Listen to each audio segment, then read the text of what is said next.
It's spring, and winter sports have come to a close. With a new season comes new sports. It's time for a winter recap and spring preview. I'm Caden Blake, and this is a McPherson County Minute special.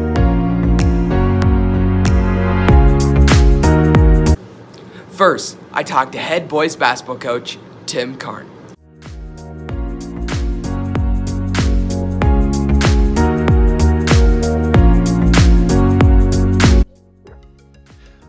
Well, we had really two seasons. One went really well and one went really poorly. So we started the season off losing Cooper Layer, which was kind of a downer, but we came back and we played pretty well early on in the season. And then mid-year, we kind of fell apart. So we're trying to figure that out.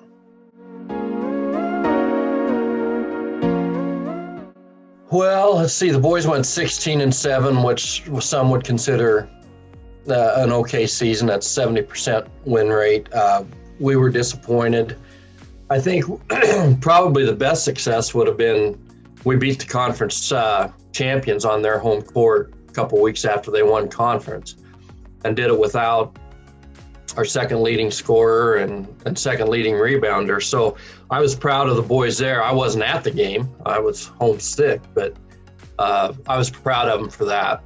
And Mullen's going to state, so we feel pretty good about the fact that we're there. We just can't get over the hump.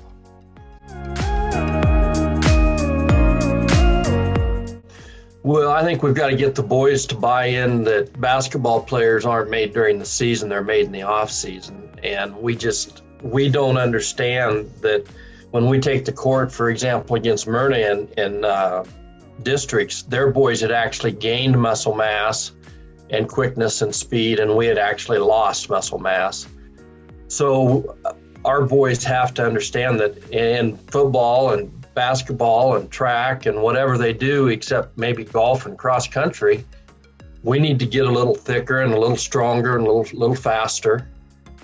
We've got some good athletes. It's just the amount of time we put in outside of our practices has got to increase.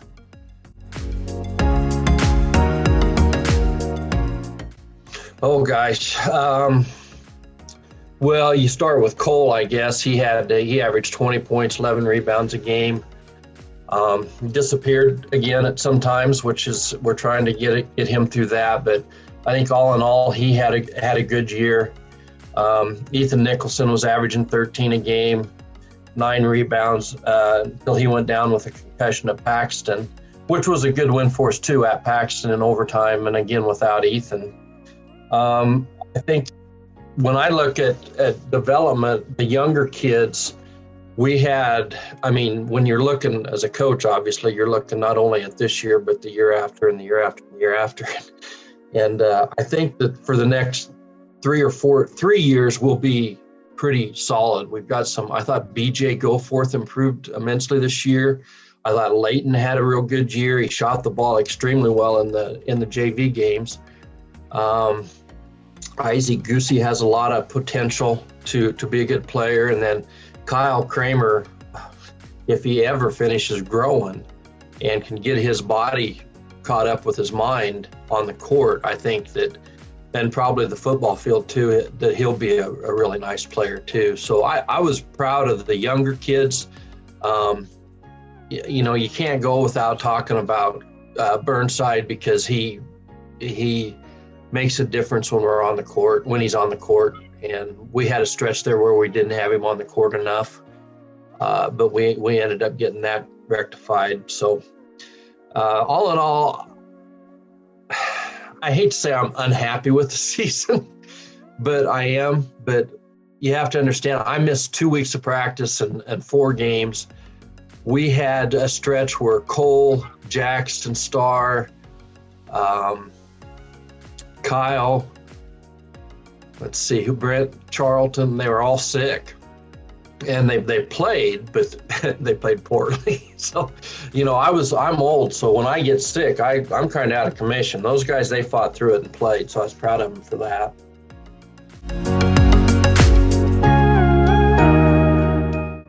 Well, we had 3. We had Cooper Barnum, and Ryan Shepard and Ethan Nicholson. So, and Ryan and Ethan both played significant minutes. Cooper was really helpful in practices, and the effort and the energy that he gives is unmatched.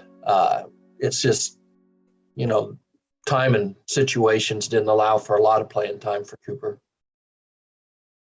Next, I followed that interview with the head girls basketball coach, Mecca Melvin.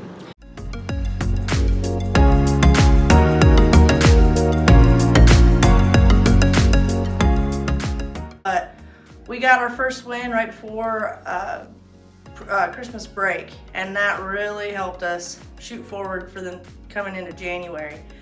Once we got into January, we still had some tough teams, but we competed well. We were right there with them, and we lost a couple tough games, but honestly, the girls just kept fighting and just kept rolling with it, and we got some big wins over some good teams. So I was really impressed with our girls this year.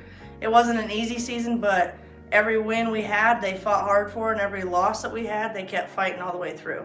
So I was really proud of them. Some of our successes. Probably when we got into conference, that was a huge success. We got out of the first round with a win. We went and played the #1 seed on our side of the bracket, and it was a tough game, but we did the best we could. Then when we got into our consolation game, we ended up with a win there as well. So we got 2 W's out of that conference. Another one was meeting up with Maxwell 3 times this season, which is not an easy task. When we met up with him the 3rd time, it was in subs. And we beat him the first 2 times we met him, and it's really tough to be able to beat a team multiple times. So we ended up beating them 3 times this year. So that was probably a huge success too.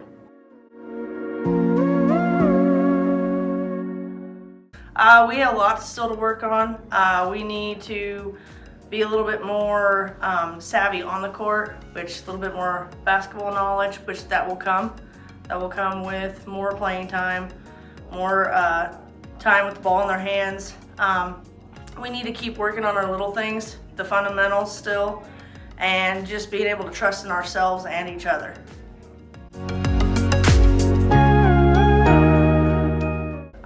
Some of the players that stood out would be our seniors really stepped up this year. Sadie, Keely, Megan, they stepped up. Were huge key players for us. Jalen and Arena and Abby, they all stepped up. Those are sophomores. They did an outstanding job.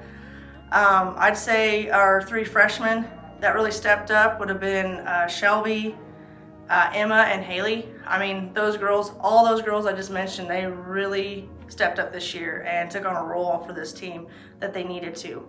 Jalen was our high point scorer. She led in about everything that you would in stat-wise, but it was definitely a team effort still. So she wouldn't have been able to do all that stuff if it wasn't for her teammates. So. And finally, to end the winter sports section, I interviewed head wrestling coach Jason Phelps.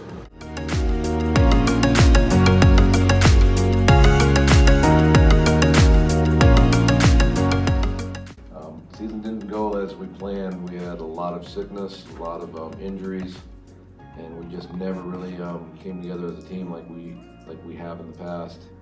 So it was a really rough year this year.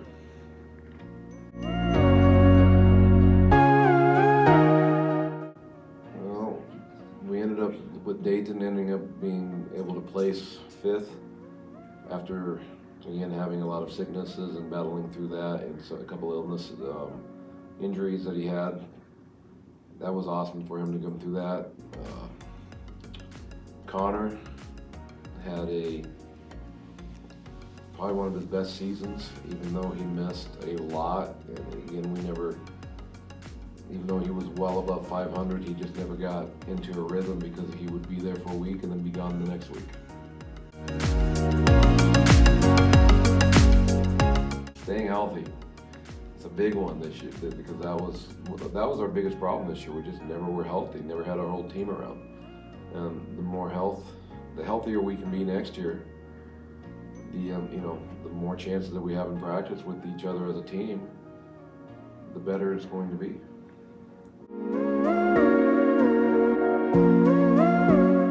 It didn't end like we planned. We didn't take anybody to state, but of the 6 girls that wrestled for us, 4 of them were well above 500. The 5th one was right at 500, and our 6th one was only about 2 or 3 matches below 500.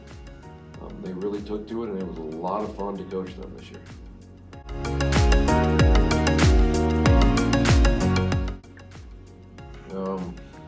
With the girls this year was Chloe. Always come in with a very happy attitude. Even though she was the one that was below 500, she was always there, always excited, didn't miss a practice, enjoyed every aspect of it. And yeah, for the boys' side, again, Connor stuck out this year just because of the fact that he took a step forward, even though he was never in practice, it seemed like.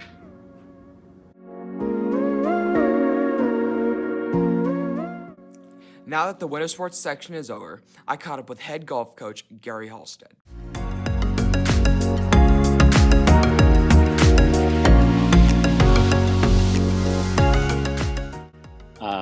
We have 5 high school kids with us. All 5 of them have some to quite a bit of experience. Cole Kramer was 1 stroke from qualifying for state last year. We have 3 guys back who won a medal or 2 last year, and so our expectations are fairly high.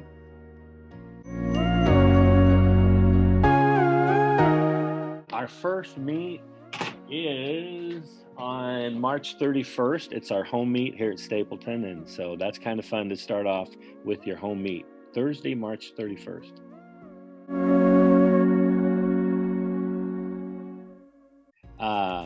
Well, there's probably 3 of them. Cole Kramer, probably our best golfer.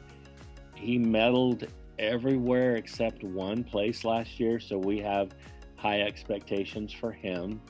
Braden Powell from over there and Ethan Weems made a lot of progress last year. They golfed down close to 100 several times, and they both had 1 or 2 medals last year. So we're hoping that they get down in the, right around 100 or in the upper 90s. So those 3 we're going to rely on to keep everybody else moving in the right direction. All right, we just found out that our district is not in the eastern part of the state, which is nice. It's in North Platte. River's Edge, we're really fortunate, and we golfed there twice this year. So the Hershey and the St. Pat's meet are both at River's Edge, and so we're excited to golf there twice this year, which is where district will be held. And so those will be important meets for them to get comfortable with the course there at River's Edge in North Platte.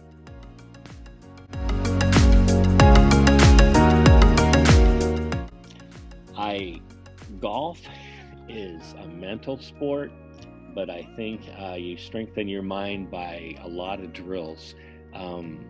People think golfers just go out and walk around the course and hit balls. We do a lot of drills, and we work on our putting and our short game a lot. And all 3 of those guys see the value of that. And so we won't grab our driver for about a week and a half. We'll do a lot of drills with the short game and talk nicely to our driver. And I think the key to golf is understanding that doing the drills, being consistent with your swing is very important. And I think all 3 of these guys understand that.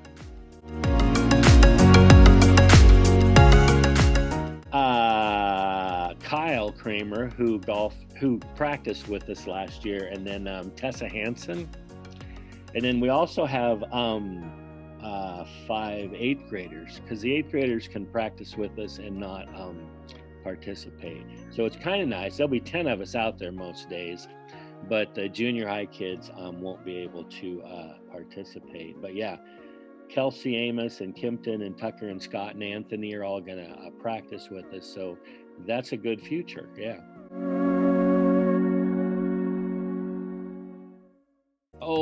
I would like for Cole to, because last year he was like 6th through 10th a lot. He did win the JV meet up at Mullen.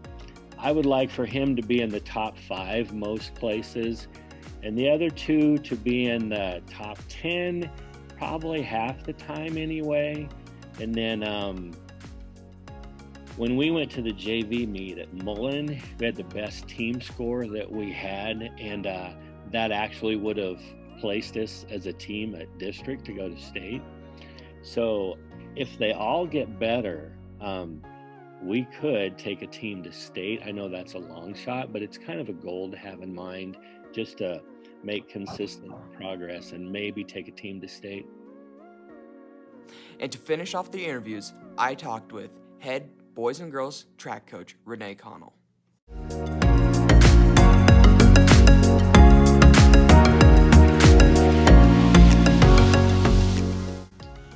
I expect for us to gain a lot more speed. We're really going to focus on that, and just we have a lot more experience coming back this year, and we hope to qualify more kids for state.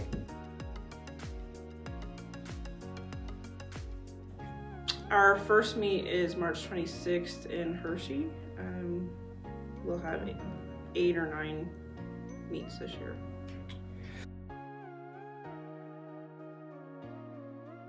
Oh, team leaders. I'd say definitely Tad Dimmitt.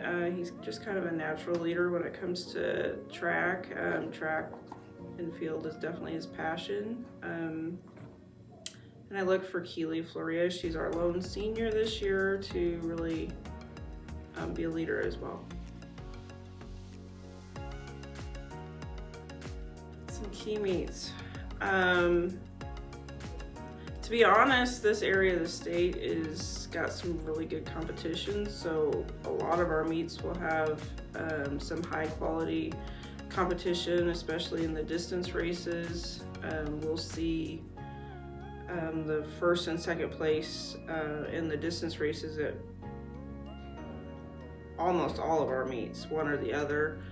The MNAC conference meet is always a big one, and obviously the Best of the Midwest is another big one for our kids because they get to see some kids that they normally don't get to see. So those are some of the 2 that I really look forward to.